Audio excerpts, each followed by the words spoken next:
Viral sebuah rekaman video menunjukkan aksi kawanan bajing loncat di wilayah Sukabumi, Bandar Lampung.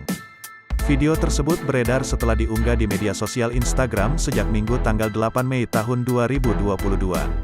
Unggahan video disertai keterangan bahwa kejadiannya di Jalan Soekarno-Hatta, Bypass, Sukabumi, Bandar Lampung.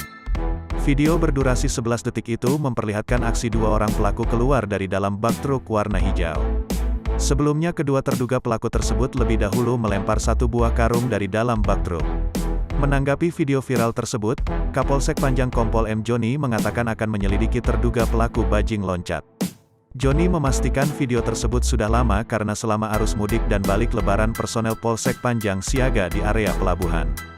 Menurut Joni, video tersebut pernah diterimanya beberapa bulan lalu. Dari penyelidikan pihaknya diketahui truk tersebut dalam keadaan kosong. Joni menjelaskan karung tersebut berisi sisa bongkaran sawit yang sengaja dikumpulkan.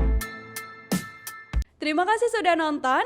Jangan lupa like, subscribe, dan share ya.